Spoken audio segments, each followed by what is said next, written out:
प्रिय साथियों, कर्मों की पूर्णता जो निष्काम और निष्कलंक हो उसे कोई सत्पुरुष ही साकार कर पाते हैं। दुनिया के लिए भले ही राजनीति शीर्ष शक्ति हो, पर सच तो यह है कि सच्चे संता अध्यात्म ही रहा है जिससे सारी नीतियां प्राणवान और प्रकाशित होती है।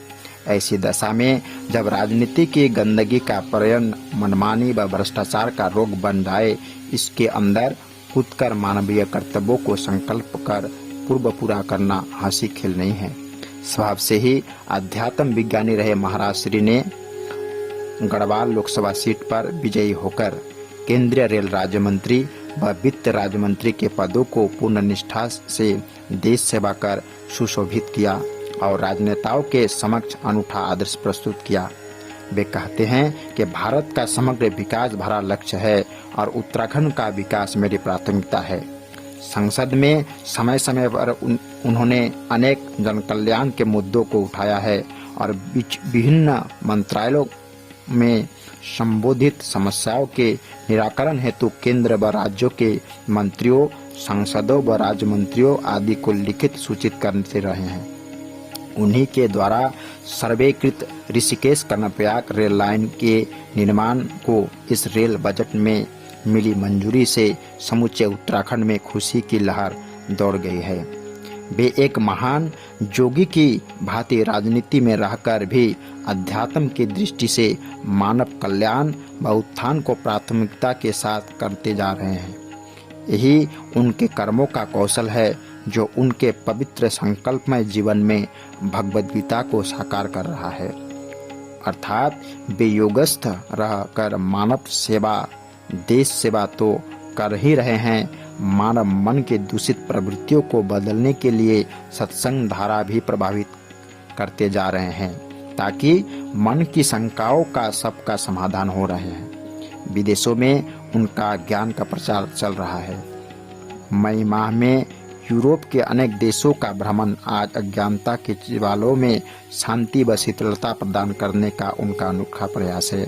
देश विदेशों से उनके असंख्य प्रेमी भक्त उनके पावन जन्मोत्सव पर हार्दिक बधाइयां व पुष्पांजलि उनके ही श्री चरणों में समर्पित कर रहे हैं।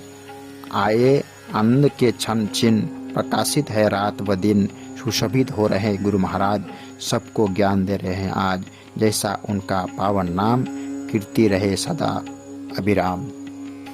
प्रिय साथियों, यह संकलन हंसादेश पत्रिका सितंबर 2010 से लिया गया है। पंचायत चुनाव में एक्ट के अनुसार तैयार होगी उम्मीदवारी। महाराज प्रदेश में 2 बच्चों से अधिक संतान के व्यक्तियों के पंचायत चुनाव लड़ने को लेकर एक बार पुनः प्रदेश के पंचायती राज मंत्री सतपाल महाराज ने स्थिति को स्पष्ट करते हुए कहा कि पंचायत चुनाव में उम्मीदवारी हेतु 2 से अधिक जीवित संतान वाले प्रत्याशी के लिए चुनाव में भागीदारी करने के हेतु माननीय उच्च न्यायालय द्वारा 25 जुलाई 2019 कट ऑफ डेट निर्धारित की गई है। अर्थात कट ऑफ डेट से पूर्व जिनके 2 से अधिक जीवित बच्चे हैं वह पंचायत चुनाव लड़ने के योग्य हैं, जबकि उक्त तिथि के बाद 2 से अधिक जीवित संतान वाला व्यक्ति पंचायत चुनाव लड़ने के योग्य नहीं है।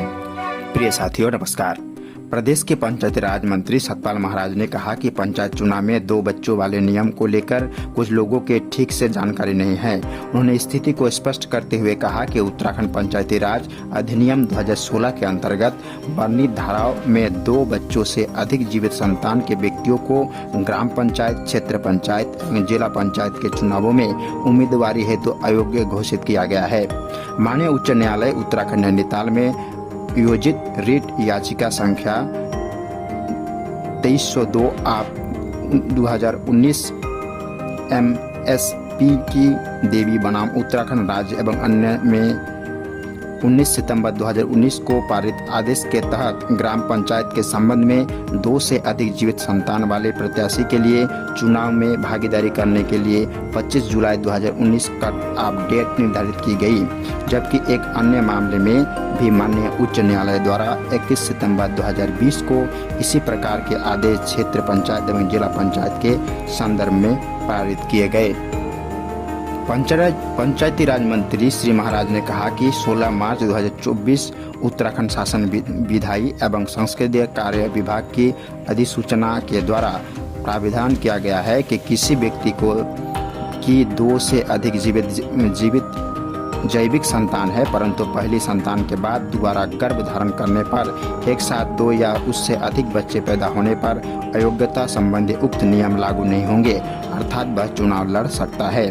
इधर पंचायती राज निदेशक निधि यादव ने स्पष्ट किया है कि पूर्व में शासन द्वारा माननीय सर्वोच्च न्यायालय के आदेश के विरुद्ध SLP टायर की सर्वसम्मति से सरकार द्वारा वापस ले लिया गया। पंचायत चुनाव में एक समान व्यवस्था हेतु निर्देशालय ने अधिनियम में संबोधन हेतु प्रस्ताव शासन को भी भेज दिया है।